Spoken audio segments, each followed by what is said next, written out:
Seriously feel like crap today. It is quite warm. It's a mixture of seasons today, so kind of overcast. So that's the sky. So it's sort of cloudy, sort of overcast. Sometimes the clouds come over and you think, oh, it could rain, but then they pass on and then it's back to being overcast. Sunny, I mean. And when the sun's out, it's just so hot. Like eventually, like if I want to go outside, even though I put sun cream on this morning, I'll have to put another layer on. But I am thinking about going outside for a little bit of a break. I've been on the computer a couple of hours now. I was going to shut down all my computers for this afternoon, but then I realized that I could want to use them again. So virtually what I think I will do is just put them to sleep.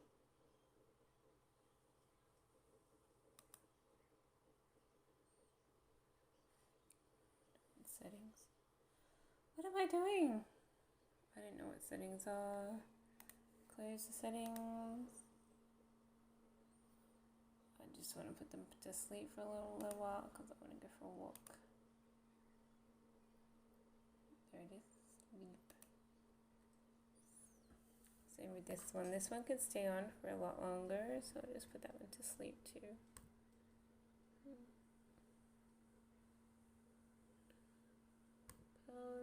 Sleep. There you go. Now they're saving energy. I have nothing to do today. I did write my story this morning, so now I just have to edit my other document. Because if I keep going, it will take 3 or 4 days to edit everything. And with my story, I'm on around page 40 now, so it's taken a few days to get to that, so probably a week to finish off the other one. It's really taxing writing. I mean, I feel like I'm using my brain and then I'm like turned off from wanting to do it. So I only do it a tiny bit every day because otherwise I'll burn myself out really quickly. I'll be like, God, I feel like writing that dumb story. It's not going anywhere. It's not doing anything. I thought the beginning was really good, but it's getting complex. I probably shouldn't have put a psychologist in there. Because I think I have limited knowledge of psychology. I don't really have a lot of exposure to discussion of psychology, and so I'm like, what note does a psychologist say to their patient? And of course, it's going to be so off-putting. So it might lose the enthusiasm of the story by me putting in something that I know very little about. So I guess to make up for it, I guess there has to be a little bit more drama in the story itself between the two relationships and see how things go. I'm sort of bored of this story already. It's like, oh my gosh, I should have started writing about psychologists because it's getting a little too complex and I'm over my head and I don't know what the hell I'm writing about and it might even suck. I don't know. I haven't read it yet, so I'll leave the reading to when I've finished a certain amount of pages and feel like the end has come. So the end is going to leave probably with the guy leaving the chick or at least being enticed to want to. And she may or may not tell him that she's lost her job. So it's all a bit of a gamble there. I think she might think of telling him that she lost her job but not tell him. Then he realizes, oh, I don't want to be with you anymore. And then she's like, well, I don't want to tell you that I've lost my job so that you will stay with me. So then he leaves her and she's, back to living by herself when she doesn't even have a job. So it can go anywhere, this story. I mean, that could be the end where they separate. Or he might realize that he doesn't love the ex like he used to and not want to leave her after all. I don't know. I just don't know what I'm writing about here. All I'm trying to do is get the tone of language correct so that I might encourage some support within the reading industry to try to obtain a story that's readable, something a real reader might think, oh, that's a good story, but already it's like a little off the planet. So I sort of regret the whole idea of things, and I'm like, I don't know where the story is going anymore. But I think the most important thing that adds a lot of description, like more and more description, just pack in that description, self pity, long words, long sentences, and see what you can conjure up with that, because it needs more length. And I'm like, yes, this sort of looks like a story. The beginning looked like a story.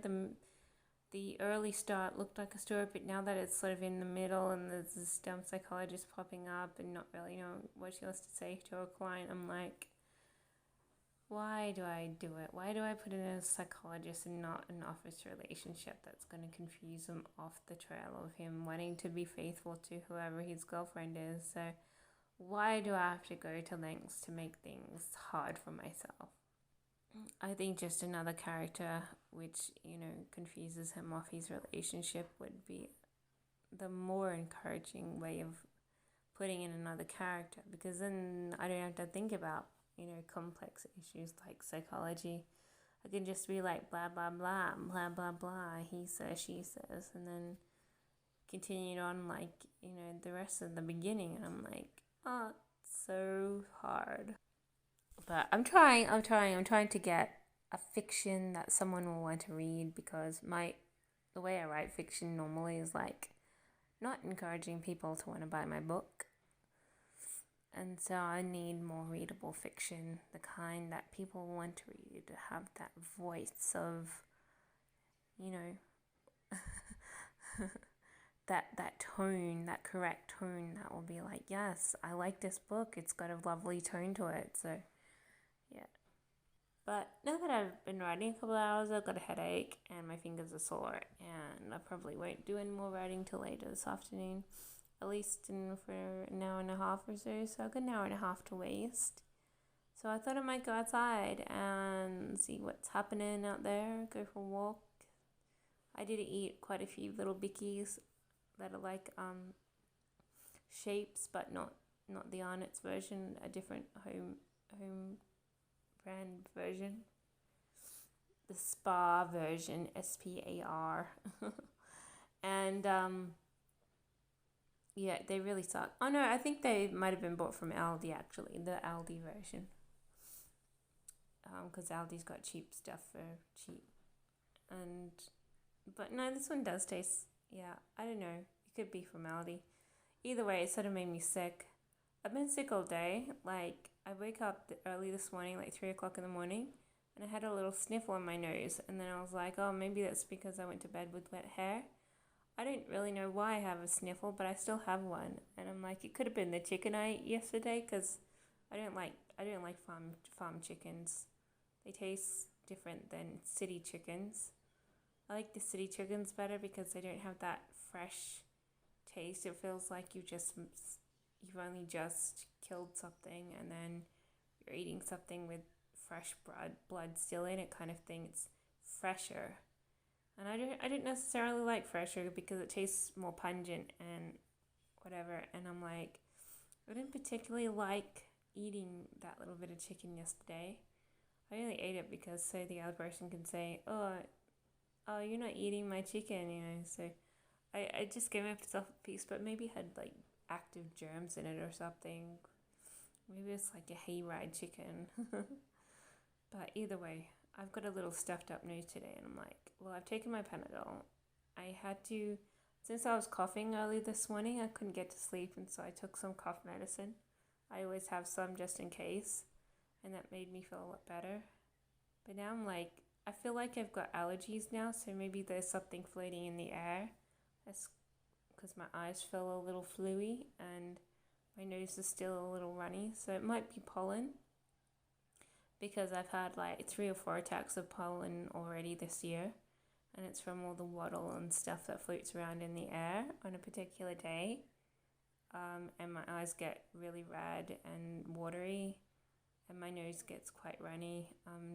It comes to the point where I start to close windows before I get like some sort of reaction to it, because I do get affected by pollen a little bit. I'm not as allergic as other people I know, but I do feel like I probably should be storing like hay fever tablets as well as Panadol, because sometimes I do get hit by pollen, and sometimes that's what you need to combat it.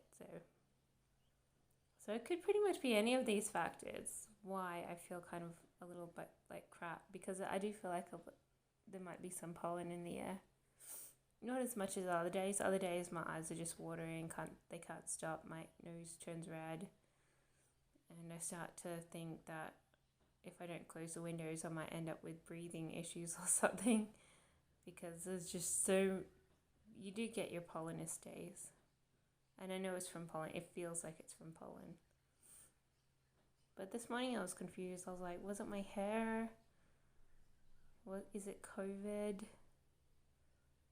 So just in case, I took a Panadol, and my coughing didn't die down for a while, so I also took some cough medicine, and that cured me. I love Vicks. Vicks cough medicine is the best. Saying that, I do have several, like 4 other brands in my cupboard that I bought when I was sick a couple of years ago. So I just go and cough medicine splurges, because when I'm sick I don't like to have trouble with coughs and breathing. So I'm like, I need to find the best one. So I get I pick up 4 or 5 different ones, and I'm like, but Vicks is usually the most reliable. But if you don't want to spend so much as Nygen, Nygen or something. And then you got other brands like something starting with D, Dimetap or something, Dimisol, I don't know, and a few other brands. So it's like, but Vicks is pretty expensive, like $15 or $16. So I'm like, give me Vicks. Vicks seems to be everything. It seems to be the thing that I drink, which is why I don't have as much of it, and I haven't drunk half as much as other ones. But the Vicks seems to really work when you're really sick, because it's like makes your chest better, makes your throat better, makes your nose better. So it's just that all over body cough medicine you need. We used to have this banana stuff when we were kids that was really good. It used to get rid of a cough and cold really quickly. But no one sells that anymore. I think it was taken off the shelves. It tasted disgusting. I think whenever you drink it, you just think, oh, that's disgusting. It's like the worst, thick and powdery aftertaste. Tastes very strongly of some sick, sweetened banana that's gone off. It's kind of gross, but I used to love it because it really worked when I was a kid. Much better than home brand candy sauce, which is like what Mary Poppins sort of poured in her spoon. So they didn't work so well. So when I really had a cold, I used to take that banana stuff and have 2 tablespoons, because it works so good. But now the thing is with Vicks. Vicks is my passion for if I need a cough or a cold cleared up, because it really works. Anyway, I'm going to go for that walk outside now.